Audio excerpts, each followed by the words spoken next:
Boum, boum, boum. La porte de l'appartement tremble comme si quelqu'un voulait l'enfoncer. À l'intérieur, le silence explose en panique. Élise se cache derrière le canapé déchiré. Mireille s'approche de Jean, la voix tremblante. Il va casser la porte. Va lui parler. Jean avance malgré lui. Les coups deviennent plus violents. Boum. La voix du logeur résonne dans le couloir. Jean. 4 mois sans payer. Aujourd'hui, je ne veux plus t'entendre. Jean entr'ouvre la porte. Le logeur la pousse brusquement, ses yeux furieux brûlant d'impatience. Tu me rembourses quand? Toujours des excuses. Je te donne 3 jours. 3 jours pour libérer ma maison. Après ça, vous dormez dehors. La porte claque en partant, laissant un vide lourd derrière lui. Mireille s'assoit, la main sur le front. Élise pleure en silence. Jean reste debout, paralysé, le souffle coupé. Dans sa tête, les souvenirs reviennent comme des lames. La maladie de sa première femme. Sa mort il y a 3 ans. Les funérailles qu'il a dû payer à crédit. Les mois où il a dormi par terre à l'hôpital. La promesse qu'il a faite à Élise, je ne te laisserai jamais manquer. Il sent une boule dans sa gorge. Il regarde Mireille, cette femme qui a accepté d'élever la fille d'une autre, et il voit sa fatigue, sa peur, son désespoir silencieux. Il regarde Élise, les larmes, les cahiers scolaires jamais payés, les chaussures trouées, et il se sent écrasé de honte. Son cœur se serre. Je vais trouver une solution. Il attrape ses clés. Il sort. Le soleil tape déjà sur les tôles de Poto-Poto. Son vieux taxi tousse avant de démarrer. En direction de l'aéroport, Jean fixe la route avec un seul objectif. Trouver de quoi sauver sa famille. Ce qu'il ne sait pas encore, c'est que la solution qu'il va rencontrer là-bas ne sera pas un miracle. Mais le début d'un cauchemar. La matinée n'avait pas fini de peser sur les épaules de Jean. À peine sorti de chez lui après la scène violente avec le logeur, il sentait encore l'écho des coups portés à la porte vibrer dans ses tempes. Dans les rues de Poto-Poto, il prit la route, mais le moindre bruit de la voiture le ramenait à son humiliation du matin. Son téléphone vibra, un message de l'école d'Élise. Le cœur de Jean s'arrêta un instant. Il savait déjà ce que c'était. Monsieur, veuillez régulariser les frais de scolarité. Dernier délai. Il ferma les yeux, un instant trop long, puis rouvrit pour éviter un motard qui lui coupa la route. Sa journée venait à peine de commencer, qu'elle lui rappelait déjà tout ce qu'il n'arrivait plus à contrôler. Il pensa à Mireille, restée à la maison, qui devait encore rassurer Élise. Le poids de leur survie reposait entièrement sur lui, et il enchaînait les échecs. Au fil des heures, les clients montaient et descendaient, laissant derrière eux des miettes de monnaie qui s'accumulaient à peine au fond de sa poche. Jean souriait par réflexe, parlait par politesse, mais son esprit restait ailleurs. Il voyait la honte dans les yeux de sa fille quand elle lui demandait son argent de cahier. Il voyait la résignation dans le regard de Mireille quand elle dissimulait à ses voisines qu'ils étaient menacés d'expulsion. Il revoyait aussi le visage de sa première femme malade, sur un lit d'hôpital, sa main froide dans la sienne. Chaque souvenir le poignardait, lui rappelant qu'il avait promis d'être un pilier, et qu'il s'effritait pourtant comme du sable. À midi, il gara son taxi à l'ombre d'un arbre et sortit pour souffler. Les klaxons de la ville semblaient se moquer de lui. Il prit son visage entre ses mains, puis se redressa. Il fallait continuer. Il n'avait pas le choix. Il remit son taxi en marche et reprit la route, cherchant désespérément une course qui pourrait lui apporter un minimum d'air. Quand son téléphone sonna une nouvelle fois, il répondit sans réfléchir. Une voix calme et féminine demanda « Monsieur, vous pouvez m'emmener à l'aéroport ?» Jean sentit un frisson traverser son échine. Il accepta. Il ne savait pas encore que cette course-là ne serait pas celle d'un simple client, mais le début d'un tournant irréversible. Une force invisible venait d'entrer dans sa vie sans qu'il le sache, et chaque minute qui passait le rapprochait d'un destin qu'il n'aurait jamais imaginé. En démarrant la voiture pour aller récupérer cette cliente, Jean sentit un souffle froid traverser l'habitacle. En roulant vers l'aéroport, Jean sentit l'atmosphère changer progressivement autour de lui. Le soleil commençait à décliner, et la lumière orangée se reflétait sur le pare-brise fissuré de son taxi. Pourtant, malgré la circulation bruyante, il avait l'impression d'être isolé dans une bulle étrange, silencieuse. Le nom de la cliente s'affichait encore sur son téléphone, mais quelque chose dans sa voix lui revenait en boucle, un ton trop calme, trop posé, presque détaché du monde. Lorsqu'il arriva au parking de l'aéroport, il la vit immédiatement. Une femme debout, immobile, vêtue d'une robe noire longue qui effleurait le sol. Elle ne tenait aucun téléphone, aucun bagage visible. Elle fixait simplement la route, comme si elle l'attendait depuis longtemps. Jean s'approcha lentement et baissa la vitre. Elle tourna la tête avec une lenteur presque dérangeante. Ses yeux, sombres et profonds, se plantèrent dans les siens sans expression. « C'est vous, le taxi » murmura-t-elle. Sa voix glaciale le traversa comme une ombre. Elle monta à l'arrière sans un bruit. Ce fut seulement lorsqu'elle se pencha pour s'installer que Jean remarqua une petite valise noire posée près de ses pieds, qu'il n'avait pas vue au début. Un frisson remonta la colonne de Jean. Il démarra, mais l'atmosphère dans l'habitacle changea immédiatement. La température sembla chuter d'un coup. Il essaya de faire la conversation, par politesse. « Vous voyagez seule, madame ?» Aucun son. Aucun mouvement. Il jeta un coup d'œil furtif au rétroviseur, elle regardait droit devant, immobile, les mains jointes. On aurait dit une statue. Une inquiétude sourde commença à s'installer en lui, mais il tenta de garder son sang-froid. Peut-être était-elle simplement stressée ou triste. Peut-être venait-elle de perdre quelqu'un. Les raisons possibles se bousculaient, mais aucune ne faisait taire son malaise grandissant. À l'entrée du terminal, elle dit simplement « Arrêtez ici ». Elle descendit lentement, prit sa petite valise et marcha vers les portes automatiques sans se retourner. Jean resta un instant immobile, observant sa silhouette disparaître dans la foule. C'est alors qu'il entendit quelque chose derrière lui, un léger claquement venant du coffre. Il pensa que c'était un bruit normal, peut-être la voiture qui vibrait. Mais une idée étrange traversa son esprit, et s'y accrocha. Et si cette femme avait laissé quelque chose dans son véhicule? En ouvrant le coffre, son cœur se figea. Une mallette noire, solide, qu'il n'avait jamais vue auparavant. Posée là, calmement, comme si elle l'attendait. Jean resta immobile devant la mallette, comme si son simple regard suffisait à l'empêcher d'exister.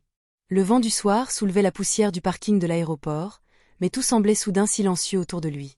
La valise noire ne ressemblait pas à un objet oublié par erreur. Elle était posée bien au centre du coffre, comme si quelqu'un l'avait placée volontairement là. Son cœur battait si fort qu'il entendait son pouls dans ses tempes. Il jeta un regard rapide autour de lui, cherchant la silhouette de la femme. Mais elle avait disparu complètement, avalée par la foule ou par quelque chose de plus profond. Il approcha ses doigts de la poignée, hésitant. Le métal froid le fit frissonner. Après un instant, il ouvrit la mallette. Le claquement du verrou résonna dans l'air comme une détonation. À l'intérieur, il vit des liasses serrées, empilées soigneusement. Des billets neufs, liés par des bandes élastiques, formant un bloc compact et irréel. Jean cligna plusieurs fois des yeux, comme si sa vision lui mentait. Mais non. C'était réel. L'odeur même du papier neuf flottait dans l'air. Une mare de richesse. Une somme qu'il n'avait jamais vue dans toute sa vie. Ses mains tremblèrent. Il passa un doigt sur une liasse. Ce n'était pas un rêve. C'était bien de l'argent. Beaucoup d'argent. Le souffle de Jean devint irrégulier. Une sueur froide lui coula le long de la nuque. Il pensa d'abord à la police. Au danger. À l'idée d'être accusé de vol. Puis il pensa à son logeur. À Mireille. À Élise. À leur misère. À leur nuit de faim. Aux menaces, aux humiliations, aux regards méprisants. Une phrase monta en lui, avec ça, tout peut changer. Mais une autre, plus sombre, la suivit, pourquoi elle a laissé ça?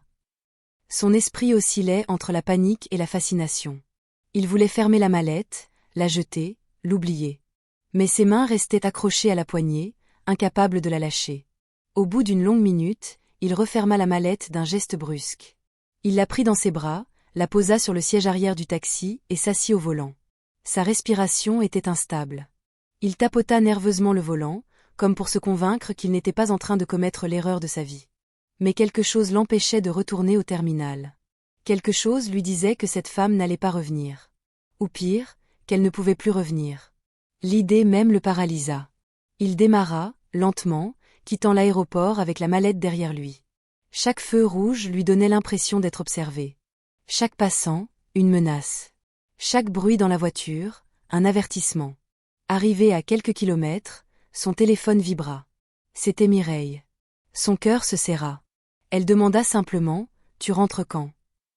Jean regarda la mallette. Et comprit que rien ne serait plus comme avant. Jean resta un long moment devant la porte de son appartement, la mallette serrée contre lui comme un secret brûlant. À l'intérieur, il entendait les pas de Mireille, le murmure d'Élise, l'ambiance lourde laissée par le logeur le matin. Il inspira profondément avant d'entrer.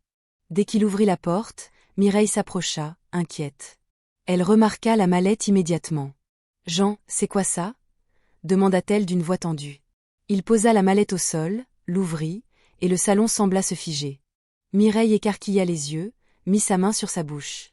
Élise, elle, s'approcha lentement, hypnotisée par les billets empilés comme des briques de lumière. Mireille fut la première à parler. « Jean, d'où vient cet argent? Tu veux qu'on ait des problèmes? C'est dangereux. » Elle se redressa, affolée. « Il faut rendre ça immédiatement à la police. » Son ton n'était plus une suggestion, mais une injonction. Jean tenta d'expliquer, la cliente, l'aéroport, la mallette oubliée.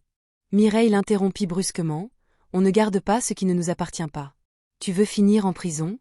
Tu veux qu'on nous accuse de vol? » Mais Élise s'avança, le visage tendu de colère contenue. Dit-elle d'une voix vibrante. « C'est peut-être la chance qu'on attendait. Tu cries toujours, mais tu vois comment on vit? On n'a rien. À l'école, je suis la seule sans fourniture.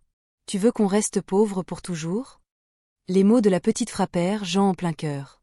Mireille la fixa, bouleversée. « Élise, l'argent qui vient comme ça, ce n'est jamais un cadeau. » Mais la fillette secoua la tête, les yeux brillants. « Papa, garde-le. Tu dis toujours que tu vas changer nos vies. Voilà l'occasion. Tu as promis. » Jean sentit sa gorge se serrer. Entre la peur de perdre sa famille et la promesse de la sauver, il se retrouvait piégé. Les regards des deux femmes brûlaient en lui, l'un chargé de lucidité, l'autre d'espoir désespéré. Il ferma les yeux un instant, submergé. Puis il prit une longue inspiration et referma la mallette. « Je ne veux pas d'ennui, mais je ne veux plus vous voir souffrir non plus. » Sa voix était brisée. Mireille resta immobile, secouant la tête en signe de défaite silencieuse. Élise esquissa un sourire tremblant. Jean se leva, déterminé à cacher la mallette, incapable de la rendre mais incapable aussi de l'assumer. Ce fut à cet instant précis qu'un courant d'air glacial traversa le salon, faisant claquer la fenêtre pourtant fermée. Sans le savoir, il venait d'inviter une présence dans sa maison. Le lendemain matin, Jean se réveilla avant l'aube, le cœur battant encore vite après la nuit agitée qu'il venait de passer. Toute la maison avait été plongée dans un silence étrange, comme si le monde retenait son souffle. Malgré cela, il se leva plus léger que d'habitude.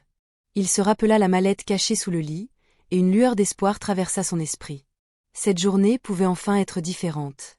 Pour la première fois depuis longtemps, il se prépara sans que la peur du logeur, des dettes ou du regard de Mireille ne pèse sur ses épaules. Une sensation d'élan, presque joyeuse, le suivait jusqu'à son taxi. La transformation se manifesta dès la première heure. Jean se rendit chez son propriétaire avec une partie de l'argent. En comptant les billets, le logeur resta figé, surpris par la somme. « Jean, je ne m'attendais pas à ça, » murmura-t-il. Il lui retira la menace d'expulsion et lui serra la main avec respect, un contraste total avec les insultes de la veille.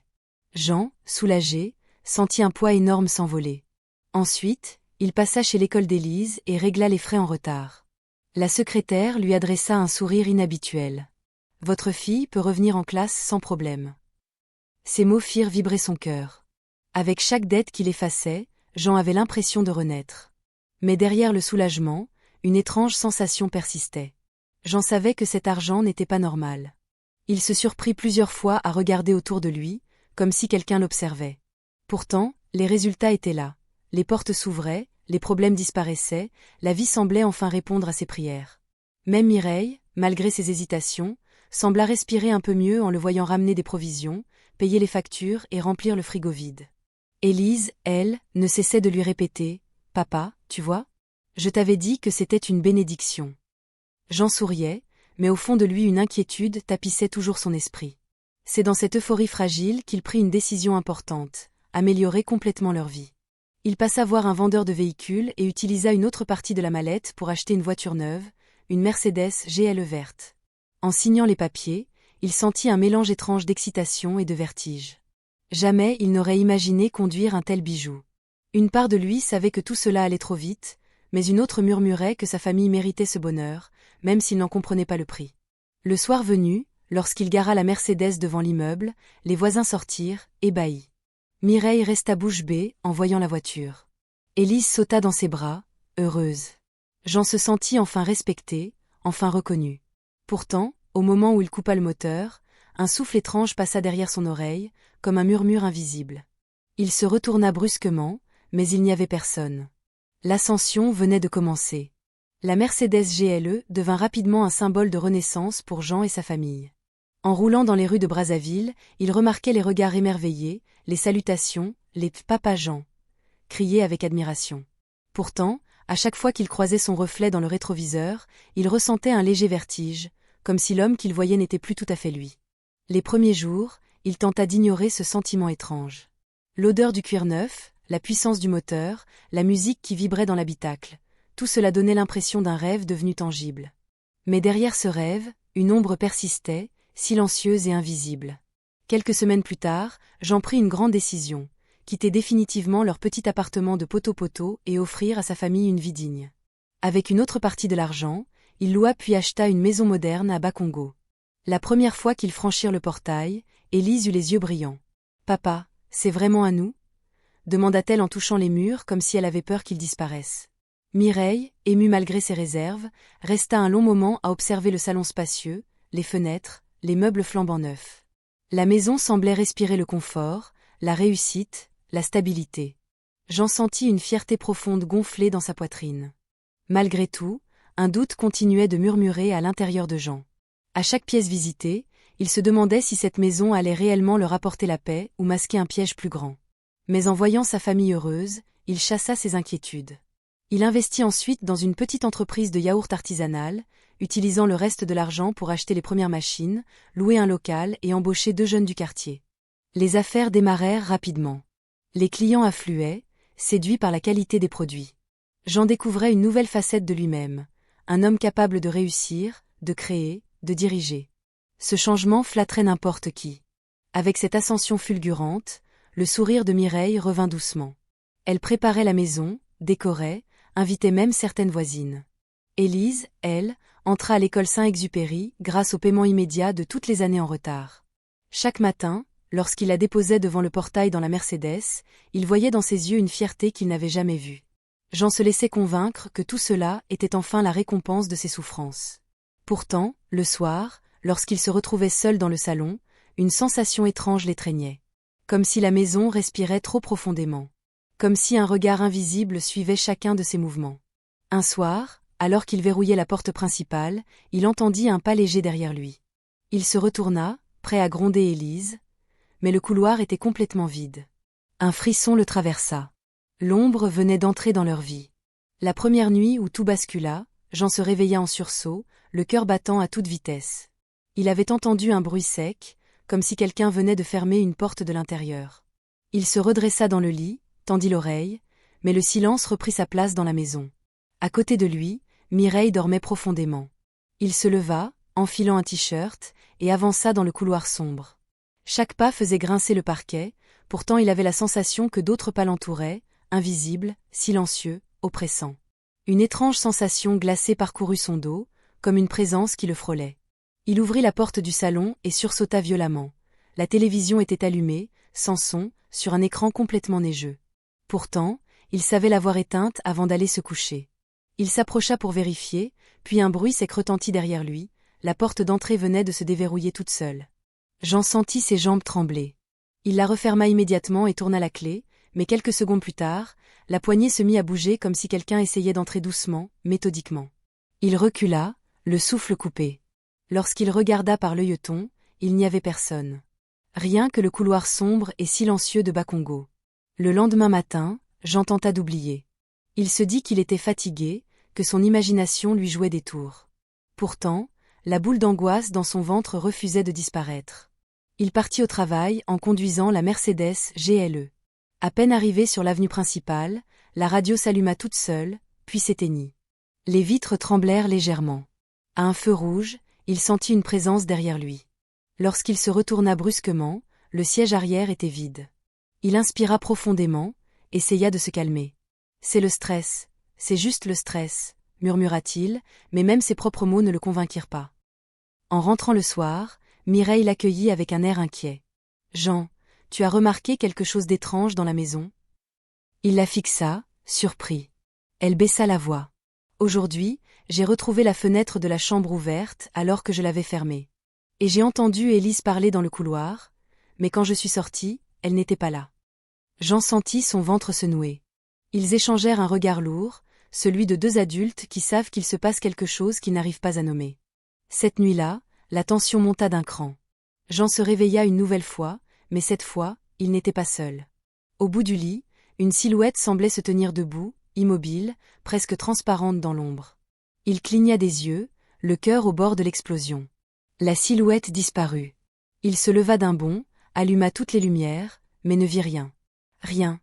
Sauf la fenêtre ouverte, une nouvelle fois. Le pire restait à venir, l'esprit n'était pas venu pour la maison. Le lendemain matin, Jean décida d'ignorer ses peurs. Il tenta de rassurer Élise avant de l'emmener à l'école Saint-Exupéry. La petite monta dans la Mercedes et attacha sa ceinture, l'air fatigué. Le soleil n'était pas encore haut, mais une étrange brume recouvrait les rues. Jean démarra, et à peine sorti du quartier, il sentit quelque chose changer dans la voiture. L'habitacle devint soudain plus froid, comme si la température avait chuté de plusieurs degrés. Élise se frotta les bras. « Papa, il fait froid ici, non ?»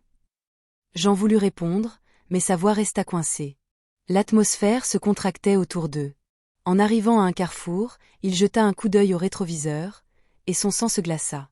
Sur le siège arrière, une femme était assise. La femme de l'aéroport. Robe noire. Regard vide. Mains posées sur ses genoux. Elle observait Élise avec une intensité glaciale.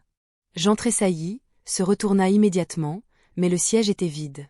Lorsqu'il regarda à nouveau le rétroviseur, elle n'y était plus. Élise, elle, fixait le siège arrière comme si elle voyait quelque chose que lui ne voyait pas. « Papa, tu l'as vu ?» murmura-t-elle d'une voix étranglée. Jean sentit son cœur se serrer douloureusement. Il balbutia, « Non, non ma fille, il n'y avait personne. » Le reste du trajet se déroula dans un silence oppressant. Jean jeta plusieurs fois des regards rapides vers Élise. Sa fille semblait ailleurs, comme absorbée par une présence invisible. Ses yeux suivaient un point dans l'air, comme si elle écoutait quelqu'un chuchoter. À un moment, elle sourit, mais ce sourire n'avait rien de celui qu'il connaissait. Il était trop figé, trop lent, trop froid. Jean sentit la panique monter. Lorsqu'ils atteignirent l'école, il descendit précipitamment pour l'aider à sortir. « Ça va, ma fille ? Tu veux rester à la maison aujourd'hui ?» Elle secoua la tête. « Non, papa, elle m'a dit que je dois aller en classe. » Jean recula, choqué. « Qui t'a dit ça ?» Élise pencha la tête, comme si elle écoutait à nouveau une voix. « La dame derrière, tu n'as pas entendu ?» Jean sentit ses jambes se dérober. Il accompagna Élise jusqu'au portail, son cœur battant à un rythme affolé. La petite marcha lentement, puis, avant de disparaître dans la cour, elle se retourna. Ses yeux n'étaient plus les siens. Son regard était fixe, profond, et un frisson glacial traversa Jean lorsqu'elle dit « Papa, elle n'a pas fini avec toi. » Puis elle entra, laissant Jean complètement vidé. Il resta plusieurs minutes, paralysé, incapable de monter dans sa voiture. Lorsqu'il ouvrit enfin la portière, une odeur étrange flottait dans l'habitacle, un parfum froid, presque funèbre. Le siège arrière semblait encore occupé par une présence invisible. Jean referma la porte lentement, son souffle court. L'esprit n'observait plus seulement. Il choisissait sa prochaine proie. La nuit qui suivit fut la plus longue que Jean ait jamais vécue. Il avait essayé de se convaincre que ce qu'il avait vu dans la voiture n'était qu'une hallucination, mais tout en lui refusait d'y croire. À peine avait-il terminé le repas que quelque chose changea dans l'atmosphère de la maison.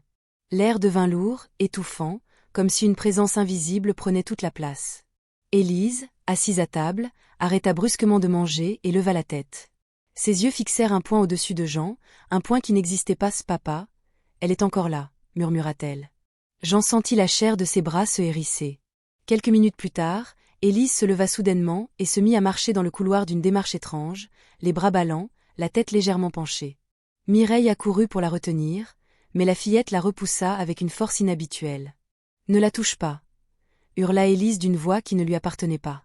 Sa voix était trop grave, trop lente, comme si une autre personne parlait à travers elle. Mireille recula, terrifiée.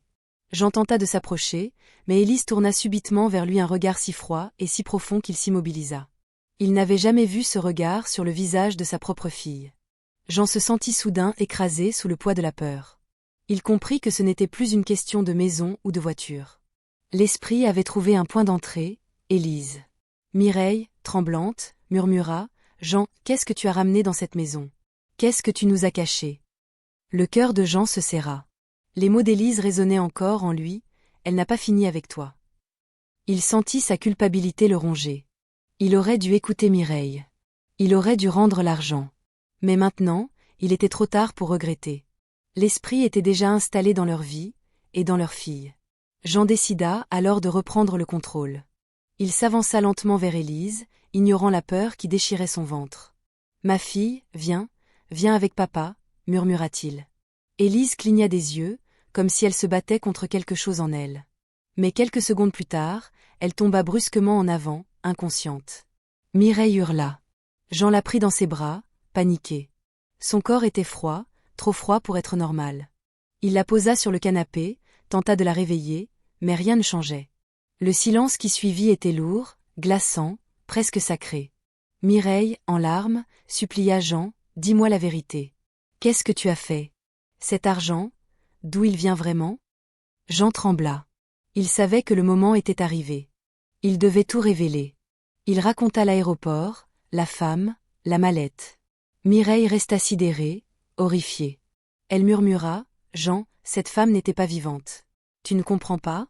Elle est revenue pour ce qui lui appartenait. Et elle a pris Élise. » Jean sentit son monde s'effondrer. Dès le lendemain matin, Jean se rendit à l'aéroport avec une boule glacée au fond du ventre. Il roula toute la route dans un silence total, incapable d'effacer de son esprit l'image d'Élise s'effondrant la veille, possédée par quelque chose qu'il ne comprenait plus. Arrivé sur le parking, il observa les lieux. La scène du jour où tout avait commencé revint brutalement dans sa mémoire. La femme en noir, la valise, son regard vide. Il ferma les yeux, inspira, puis se dirigea vers les agents de sécurité pour tenter d'en savoir plus. Il prononça son nom, décrivit son visage, sa démarche. Les agents échangèrent un regard étrange. L'un d'eux répondit finalement d'une voix hésitante, « Monsieur, cette femme est morte. » Jean sentit son sang se glacer. L'agent poursuivit, « Elle est décédée l'année dernière dans un accident.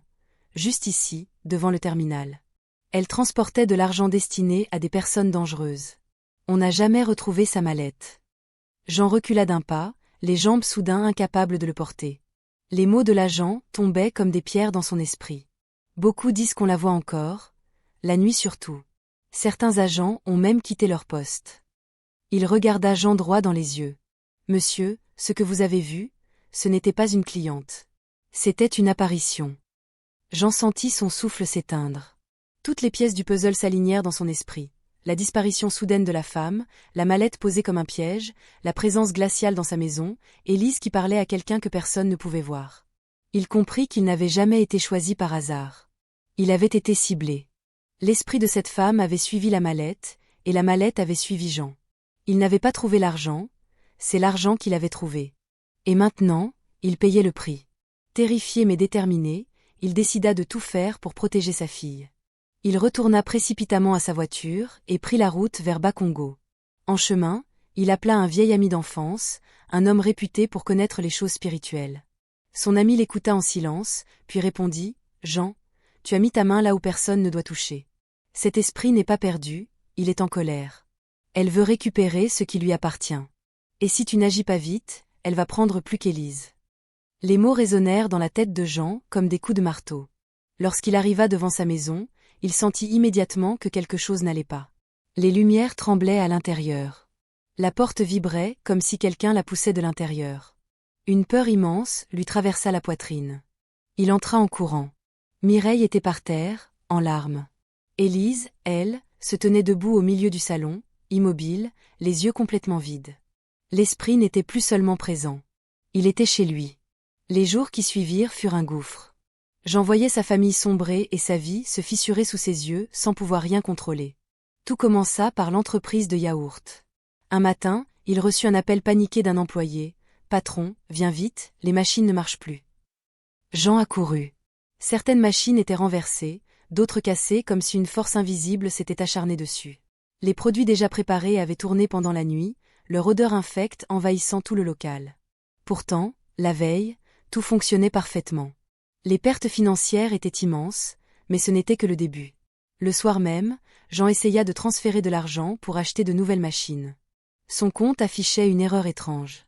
Il tenta plusieurs fois, mais chaque transaction échouait. Il appela la banque, qui confirma, « Monsieur, votre compte présente des mouvements anormaux. Des sommes ont été retirées en liquide ces derniers jours. » Jean sentit son cœur se contracter. Il n'avait rien retiré. Il comprit que ce n'était pas une erreur humaine, mais encore une manifestation de l'esprit. Il rentra chez lui en tremblant, la peur s'installant définitivement dans son corps. La situation dans la maison était encore pire. Élise ne parlait presque plus. Elle restait assise pendant des heures, immobile, le regard perdu dans le vide. Parfois, elle souriait seule, un sourire froid qui rappelait trop celui de la femme de l'aéroport. Mireille n'arrivait plus à la regarder sans frissonner. Les disputes devinrent quotidiennes. Mireille répétait « Jean, cet argent nous détruit. Il faut t'en débarrasser. » Mais Jean, déchiré entre sa culpabilité et son instinct de survie, ne savait plus quoi faire. Chaque fois qu'il tentait de toucher à la mallette pour la sortir de la maison, une force invisible le clouait au sol, comme si quelque chose le menaçait. Désemparé, il décida de demander de l'aide spirituelle. Il retourna voir son ami d'enfance, qui l'écouta attentivement. « Ce qui te suit n'est pas un simple esprit errant. C'est une âme liée à la souffrance et à la trahison. Tant que la mallette est dans ta maison, elle considérera que tu lui as volé quelque chose. Et elle prendra tout ce que tu aimes, un par un. » Jean sentit son sang se glacer. Son ami lui donna une amulette protectrice, mais il précisa « Cela ne te sauvera pas si tu ne fais pas face à la vérité. » En rentrant, Jean trouva la maison plongée dans l'obscurité. La lumière ne s'allumait plus. Il avança lentement dans le salon, appelant Mireille et Élise. Aucun son. Il fit un pas de plus, puis un souffle glacé lui effleura la nuque. Il se retourna brusquement. Élise était debout derrière lui, dans le noir, les yeux entièrement blancs. La scène qui se déroula après qu'Élise apparut les yeux blancs marqua un point de non-retour. Jean resta paralysé, incapable de prononcer un mot. Élise approcha lentement, ses pieds glissant sur le sol sans bruit, son visage inexpressif, presque absent. « Papa, tu l'as fâché » murmura-t-elle d'une voix grave, étrangère. Mireille surgit soudain du couloir, terrorisée. « Jean, elle va mal » cria-t-elle. Élise se mit alors à convulser violemment, tombant au sol, ses mains griffant l'air comme si elle repoussait quelque chose que personne ne voyait. Les cris déchirèrent le silence, plongeant la maison dans un chaos suffocant. Jean et Mireille se précipitèrent pour la tenir, mais une force les repoussa violemment en arrière. Les meubles vibrèrent. Les lumières clignotèrent brutalement avant de s'éteindre complètement. Dans l'obscurité, Élise se mit à rire. Pas un rire d'enfant. Un rire froid, profond, qui semblait venir d'un autre monde. Mireille, en larmes, se jeta dans les bras de Jean. « Je ne peux plus vivre comme ça. C'est trop » hurla-t-elle. Jean sentit son cœur se briser. Sa femme était à bout, sa fille brisée, sa maison sous l'emprise d'une force qui l'avait ramenée en croyant changer leur destin. Le lendemain, Mireille fit sa valise. Ses mains tremblaient, ses yeux étaient gonflés de larmes. « Jean, tu dois choisir, ou tu te débarrasses de cet argent, ou je m'en vais. Je refuse de mourir ici. Je refuse de laisser Élise mourir. » Jean se sentit écrasé par la honte. Il voulait lui dire qu'il allait régler tout cela, qu'il allait protéger la famille. Mais sa voix resta bloquée dans sa gorge. Il ne savait pas comment vaincre un esprit. Mireille secoua la tête, dépitée. « Tu nous as mis en danger. Et tu refuses encore de voir la vérité. » Elle tenta d'approcher Élise pour l'embrasser, mais la fillette détourna la tête d'un geste brusque, comme si une autre force contrôlait son corps. Jean, paniqué, décida d'agir. Il prit la mallette et la porta jusqu'à la voiture, déterminé à s'en débarrasser. Mais lorsqu'il voulut la déposer dans le coffre, un grondement sourd résonna dans l'air. La Mercedes vibra violemment, toutes les vitres tremblant comme prêtes à exploser. Jean lâcha la mallette, terrifié. La vibration s'arrêta aussitôt. Il comprit alors, l'esprit refusait de le laisser s'en séparer. La mallette était devenue une cage spirituelle, un contrat involontaire qu'il avait signé en l'emportant. Mireille, qui observait la scène depuis la porte, éclata en sanglots. « Jean, on va tous mourir si tu continues comme ça » cria-t-elle en reculant dans la maison. Elle n'était plus la femme patiente qu'il avait épousée, mais une femme brisée, qui voyait sa vie devenir un cauchemar. Élise, elle, se tenait derrière Mireille, le regard vide, murmurant quelque chose d'incompréhensible, comme un chant funèbre. Cette nuit-là, alors que Jean tentait de calmer sa femme et de veiller sur sa fille, un incendie soudain éclata dans la cuisine. Les flammes jaillirent sans raison, brûlant les murs en quelques secondes. L'esprit venait de déclarer la guerre. Les flammes envahirent la cuisine avec une rapidité qui défiait toute logique. Jean accourut, tenta d'ouvrir le robinet, mais l'eau ne coulait plus. Mireille criait, reculant dans le salon, tirant Élise par le bras pour l'éloigner du feu. La petite ne réagissait pas comme un enfant en danger. elle observait les flammes avec une étrange fascination, ses yeux brillant d'une lumière inquiétante. « Jean, fais quelque chose !» hurla Mireille, paniquée. Mais au moment où Jean tenta d'approcher l'extincteur, une force invisible le projeta contre le mur. Son dos heurta violemment le béton. La maison entière semblait vibrer au rythme d'une colère venue d'un autre monde. Le feu ne se comportait pas comme un incendie normal. Il avançait par pulsations, comme s'il était guidé par une présence consciente. Les flammes montaient puis redescendaient soudainement, laissant apparaître, entre deux éclairs de lumière, l'ombre féminine de l'esprit. Jean aperçut une silhouette dans le reflet du miroir de la cuisine. La femme en noir, immobile, le visage déformé par une tristesse immense. Elle tendait la main vers Élise, comme pour l'emmener avec elle. Mireille hurla le nom de sa fille en la serrant contre elle. « Tu ne l'auras pas !» cria-t-elle dans un acte de désespoir qui fit trembler Jean. Mais l'esprit avança d'un pas. La mallette, posée dans le salon, vibrait comme un cœur vivant. Jean se releva tant bien que mal. Ses jambes tremblaient, son souffle était court, mais il savait qu'il devait agir ou tout serait perdu. Il attrapa un seau rempli d'eau, le lança sur les flammes, mais l'eau s'évapora avant même de les toucher. Un rire grave résonna dans toute la maison, un rire qui n'appartenait ni à un homme, ni à une femme. Jean sentit son âme se contracter de peur. Mireille l'appela, « Jean, on doit sortir. La maison va nous tuer. » Il courut vers elle, couvert de sueur et de poussière, et tenta de les mener vers la porte. Mais celle-ci claqua violemment, se verrouillant toute seule. La chaleur devint insupportable. Des plaques entières du plafond commencèrent à tomber. La fumée s'épaissit rapidement, étouffante. Jean prit Élise dans ses bras, tandis que Mireille martelait la porte à coups de poing. « Laisse-nous sortir !» cria-t-elle. Mais une voix éthérée murmura derrière eux, « Vous n'aviez qu'à me rendre ce qui est à moi. » Élise, dans les bras de Jean, tourna lentement la tête, dévoilant un sourire glacé. « Papa, elle dit que tu dois payer. » Jean sentit son cœur s'effondrer.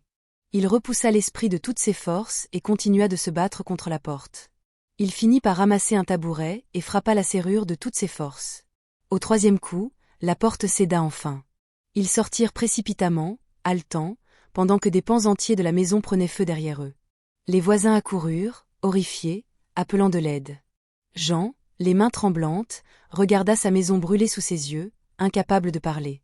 Mireille sanglotait, Élise restait étrangement calme, fixant les flammes comme si elle lui parlait. Mais la destruction ne faisait que commencer. Le lendemain de l'incendie, Jean se tenait devant les débris encore fumants de sa maison. Les pompiers étaient passés, les voisins chuchotaient, mais Jean avait l'impression d'être sourd. Les murs calcinés semblaient murmurer des reproches, comme si la maison elle-même l'accusait. Mireille, couverte de poussière et épuisée, restait assise sur un banc, les yeux perdus. Élise, elle, se tenait à quelques mètres, immobile, observant les ruines avec un calme inquiétant. « Papa, elle dit que ce n'est que le début, » dit-elle soudain, sans même tourner la tête. Jean sentit un froid glacial parcourir son échine. Quelques heures plus tard, un employé de son entreprise l'appela en panique. « Patron, je suis désolé, mais l'entrepôt a pris feu cette nuit. Tout est parti. Tout. » Jean lâcha son téléphone. Son entreprise de yaourt, son seul espoir de se reconstruire, venait de disparaître. Il courut sur place, mais il n'y trouva que de la fumée, des machines fondues et des traces de flammes inexplicables. Les pompiers eux-mêmes étaient perplexes. « C'est comme si le feu venait de l'intérieur des murs », dit l'un d'eux. Jean comprit qu'il n'y avait rien à analyser, l'esprit brûlait tout ce qu'il touchait. En rentrant, il trouva la Mercedes GLE verte devant la maison brûlée, totalement inutilisable. Le pare-brise était fissuré comme si quelqu'un avait frappé à coups de poing, les pneus étaient percés, et l'intérieur déchiré. Une odeur froide, presque cadavérique, s'en échappait. Jean ouvrit la portière, mais un coup de vent violent referma la porte contre lui, le blessant au bras. Il recula, terrifié. La voiture, symbole de sa réussite, semblait être devenue un tombeau vivant. Mireille, voyant la scène, éclata en sanglots. « Cet argent nous a détruits. Tu as détruit notre vie. » Jean se sentit brisé. Son esprit vacillait. Tout ce qu'il avait construit avec l'argent de la mallette était maintenant réduit en cendres. Et pire encore, Élise dépérissait. Ses yeux perdaient leur éclat. Elle parlait seule pendant des heures, murmurant des phrases incompréhensibles. La nuit, elle se levait pour rester debout devant le miroir, immobile, comme si elle attendait qu'un autre visage apparaisse derrière le sien. Mireille n'osait plus la toucher. La fillette ne mangeait presque plus, et parfois, sa voix changeait brusquement, devenant grave, menaçante. Jean comprit qu'il ne pouvait plus fuir. Il avait tenté de cacher la mallette dans différents endroits, mais chaque fois elle réapparaissait dans la maison, parfois même au pied du lit d'Élise. Le message de l'esprit était clair. Tant que la dette n'était pas payée, l'esprit réclamerait sa vengeance. Cette nuit-là, Élise fit une crise encore plus violente. Des objets se mirent à voler dans la pièce. Les lumières explosèrent. Elle hurla d'une voix gutturale. « Tu es lui à esprit, c'est eux qui est lui a parti. Tu dois payer. » Jean tomba à genoux, le cœur brisé. Il savait désormais que le combat serait spirituel, et qu'il serait peut-être fatal. Il releva la tête, les yeux pleins de larmes. Il devait affronter l'esprit. Jean décida d'affronter l'invisible la nuit même, incapable de supporter un jour de plus la souffrance de sa fille. La maison calcinée respirait encore la mort, les murs noirs se décollaient comme de la peau brûlée. Le vent soufflait dans les fissures, produisant un son semblable à une plainte humaine. Au centre du salon détruit, la mallette reposait, intacte, propre, comme si les flammes n'avaient jamais osé la toucher. Élise, prostrée dans un coin, répétait en boucle « Elle arrive. Papa, elle arrive. » Mireille, le visage ruiné par les larmes, supplia Jean « S'il te plaît, libère-nous, fais quelque chose. » Jean avança et prit la mallette avec une détermination désespérée. À cet instant, l'air devint glacial. Une silhouette apparut dans l'ombre, d'abord floue, puis lentement nette. La femme de l'aéroport se tenait là, à quelques mètres de lui. Sa robe noire flottait comme si elle était immergée dans l'eau. Ses yeux étaient depuis sombres, profonds, remplis d'une douleur inhumaine. Elle ne marchait pas, elle glissait. Jean fit un pas en arrière. « Je veux te la rendre, prends-la » cria-t-il en levant la mallette. Mais elle secoua lentement la tête. Une voix résonna dans toute la pièce, grave, multiple, comme si plusieurs personnes parlaient à travers elle. « Ce que tu as pris ne se rend pas. Tu as signé. » Jean sentit la panique l'envahir. Il tenta de respirer, mais chaque inspiration brûlait sa poitrine. Il repensa à Élise, à Mireille, à tout ce qu'il avait perdu. Il comprit que l'esprit n'était pas seulement venu chercher l'argent, il voulait récupérer la vie qui lui avait été arrachée, en prenant une autre. Il sentit ses jambes faiblir. L'esprit approchait encore. Le sol vibrait sous ses pas silencieux. « Laisse ma famille. Prends ce que tu veux. » murmura Jean, incapable de retenir ses larmes. La silhouette s'arrêta à quelques centimètres de lui. Ses yeux changèrent, devenant soudain humains, pleins de détresse. Elle dit d'une voix brisée, « On m'a pris ma vie, je veux la tienne. » À cet instant, Élise hurla derrière lui, comme transpercée par une douleur invisible. Jean se retourna, sa fille se contorsionnait, se tenant la tête. Mireille tentait de la retenir, mais une force invisible la projetait contre le mur. Jean sentit son cœur exploser dans sa poitrine. Il comprit que s'il ne faisait rien maintenant, il perdrait sa fille à jamais. Il fit un pas vers l'esprit, la mallette dans une main, l'autre tendue tremblante. « Si tu veux prendre une vie, prends la mienne. Mais laisse-la. Laisse ma fille. » L'esprit s'immobilisa. L'air se contracta. Un silence presque sacré remplit la pièce. La femme inclina lentement la tête. Elle approcha sa main glacée du visage de Jean. Au moment où ses doigts effleurèrent sa peau, un souffle violent traversa la maison. Les flammes jaillirent des murs comme si la maison reprenait feu. Jean ferma les yeux, prêt à être arraché du monde. Mais une chose se produisit. Élise se mit à répéter un mot, encore et encore, un mot que Jean n'avait jamais entendu. Et l'esprit recula d'un pas. Le mot qu'Élise répétait résonnait dans la maison comme une incantation ancienne. Sa voix, faible mais déterminée, semblait attirer ou repousser quelque chose. Elle murmurait « Libère, libère, libère ». L'esprit, surpris, recula davantage, ses contours tremblants comme une flamme hésitante. Jean, encore agenouillé, sentait son cœur battre contre sa poitrine comme un tambour de guerre. Mireille, tremblante, tenta d'approcher Élise, mais une brise glaciale la repoussa légèrement. L'esprit fixait maintenant la fillette avec une intensité nouvelle, comme si un souvenir enfoui venait de remonter en surface. La silhouette noire avança lentement vers Jean, son visage se transformant. Ce n'était plus une simple apparition menaçante. Ses traits devinrent plus humains, plus douloureux, comme si elle portait un chagrin trop lourd. Elle murmura « On m'a refusé ma justice. Tu as pris ce qui me revenait. La mort ne m'a pas libérée. » Ses yeux vides de lumière fixaient la mallette que Jean tenait toujours. « Ma vie a été volée, avant même que l'avion ne décolle. Tu ne peux pas rendre ce qui m'a été arraché. » Les murs vibrèrent, la lumière clignota, l'air devint une tempête invisible. Jean était en larmes. Il comprenait enfin, ce n'était pas une voleuse, mais une victime d'un monde brutal, trahi, abattu avant de partir. Jean se redressa lentement, posant la mallette au sol. « Je suis désolé, je ne savais pas. Si je pouvais te rendre ta vie, je le ferais. Mais je ne peux offrir que la mienne. Laisse ma fille vivre. » Elle n'a rien fait. Sa voix se brisa. Élise, qui avait cessé de murmurer, regarda son père avec des yeux emplis d'une immense tristesse. L'esprit, elle, s'approcha encore, posant une main glaciale sur la mallette. À cet instant, Jean sentit une force l'envelopper, comme si l'esprit tentait de lui arracher son souffle, son énergie, tout ce qui faisait de lui un être vivant. Le moment décisif arriva. Jean prit Élise dans ses bras, ferma les yeux et cria « Et si tu dois prendre quelque chose, prends Arge. Prends ce que tu as laissé. Mais laisse ma fille. » Son cri résonna comme un coup de tonnerre. L'esprit poussa un hurlement inhumain. La mallette s'ouvrit d'elle-même, les billets s'enflammèrent instantanément, brûlant sans toucher Jean ni Élise. Une colonne de lumière noire jaillit de la mallette, comme une âme arrachée de force. L'esprit recula, déchiré entre vengeance et apaisement. Sa silhouette se fissura, se brisa comme du verre sous une pression invisible. Dans un dernier souffle, elle prononça « La dette est payée, mais le prix reste ». Puis elle disparut, se dissolvant en une poussière froide qui s'évapora dans l'air. La maison s'assombrit. Le silence retomba brutalement. Jean s'effondra, tenant Élise contre lui. La fillette respira profondément, comme si elle revenait d'un long cauchemar. Mireille accourut, les yeux en larmes. Jean ne parla pas. Il savait que quelque chose en lui venait de mourir. L'esprit avait disparu, mais ses choix laisseraient une cicatrice éternelle. La nuit se termina dans un calme sinistre. Le jour allait se lever, et avec lui, la vérité de ce qu'il restait à reconstruire. Au lendemain de la confrontation, un silence épais enveloppa la maison brûlée. Le ciel était gris, lourd, comme si le monde lui-même retenait sa respiration après ce qui s'était passé. Jean, assis sur les marches calcinées du salon, tenait Élise contre lui. La fillette dormait profondément, enfin libérée de l'ombre qui la hantait. Mireille, à quelques pas, observait la scène avec des yeux rougis, partagés entre soulagement et épuisement. Leur maison n'était plus qu'un squelette noirci. Leur voiture, détruite. Leur entreprise, consumée.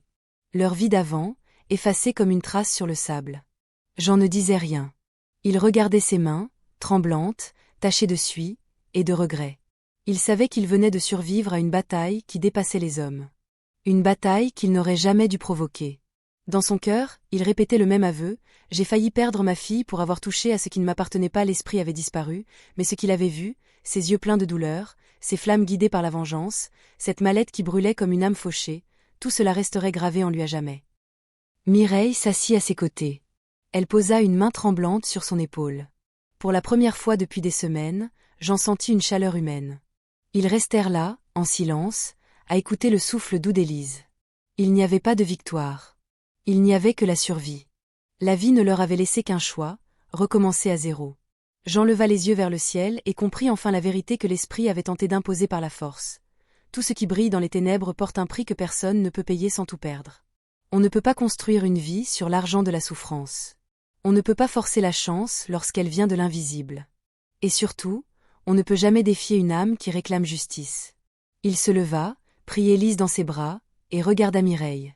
Il n'avait plus rien, sauf la vie. Et parfois, c'est tout ce que l'on peut espérer sauver. Merci d'avoir regardé cette histoire jusqu'au bout. Si elle t'a touché, prends un instant pour t'abonner, aimer, de partager la vidéo et surtout, de laisser un commentaire. Ton avis compte énormément. C'est lui qui nous aide à grandir, à nous améliorer et à faire évoluer cette chaîne. Merci pour ton soutien.